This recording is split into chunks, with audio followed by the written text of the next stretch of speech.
तो आज हम बात करने वाले हैं अंग्रेजी व्याकरण की बिल्कुल बुनियाद पर। नाउन यानी संज्ञा। हाँ, नाउन। अब ये नाम सुनकर शायद कई लोगों को स्कूल की याद आ जाए और थोड़ी बोरियत भी। हाँ, बिल्कुल।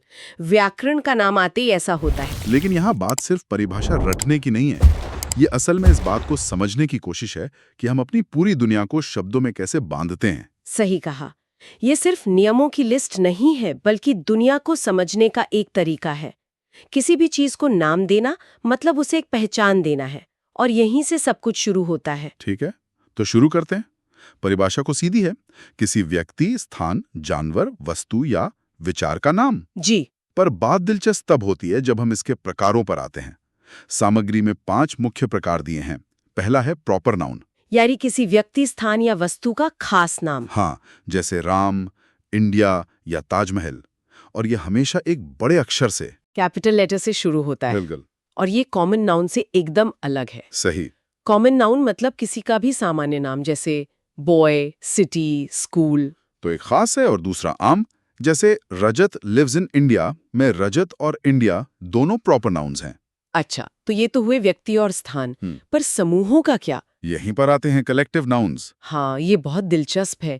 लोगों, जानवरों या चीजों के समूह का एक नाम। जैसे अ टीम ऑफ प्लेयर्स या अ फ्लॉक ऑफ बर्ड्स, मतलब एक शब्द में ही पूरी कहानी। और यही भाषा की सुंदरता दिखती है ना, पूरे समूह के लिए बस एक शब्द, इससे भाषा कितनी सटीक हो जाती है। फिर अगला प्रकार है मटेरियल नाउन। ये उस पदार्थ का नाम है जिससे कोई चीज बनती है। जैसे गोल्ड, वाटर, वुड।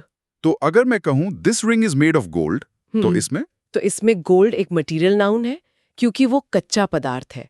लेकिन उससे बनी रिंग वो एक कॉमन नाउन है। अच्छा, ये फर्क समझना बहुत जरूरी है। स्रोत और उत्पाद के बीच का अंतर। जी। और अंत में है वो जिसे हम देख या छू नहीं सकते। Abstract noun. हाँ, एब्स्ट्रैक्ट नाउन, जैसे कोई भावना, कोई गुण या विचार। ऑनेस्टी, हैप्पीनेस, करेज। और ये भाषा की सबसे बड़ी ताकत है।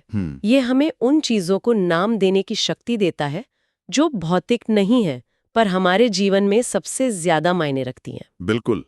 Honesty is the best policy इसका सबसे क्लासिक उदाहरण है। सही। सामग्री में एक और बहुत जरूरी वर्गीकरण है, काउंटेबल और अनकाउंटेबल नाउन्स। हाँ, यानी जिन्हें गिना जा सके और जिन्हें नहीं। जैसे 2 पेन्स, 5 बुक्स, ये सब काउंटेबल हैं। और वाटर, मिल्क, शुगर ये अनकाउंटेबल है। पर ये सिर्फ गिनने की बात नहीं है ना? इसका असर आगे व्याकरण पर भी पड़ता है। बिल्कुल। इसी से तय होता है कि कब मैनी का इस्तेमाल करना है और कब मच का। ये असल में हमारे नजरिए का व्याकरण है। तो इन सब का निचोड़ क्या है? नाउन सिर्फ शब्दों की एक लिस्ट नहीं है। नहीं, बिल्कुल नहीं। ये तो अपने आसपास की दुनिया को समझने, उसे बांटने और उसके बारे में ठीक से बात करने का एक पूरा ढांचा है। एकदम सही। चाहे वो कोई ठोस चीज हो या कोई गहरा विचार, नाउन सबको समेट लेता है। तो हमारी आज की इस गहरी चर्चा का सार यही है। बिल्कुल। और यहाँ सोचने के लिए एक दिलचस्प सवाल भी है। क्या कोई एक शब्द अलग अलग संदर्भ में एक से ज्यादा तरह का नाउन हो सकता है? जैसे चिकन कब मटेरियल नाउन है और कब कॉमन नाउन? अरे वाह, ये तो सोचने वाली बात है। जी। ये सवाल भाषा के लचीलेपन और उसकी गहराई पर सोचने के लिए एक अच्छा बिंदु है।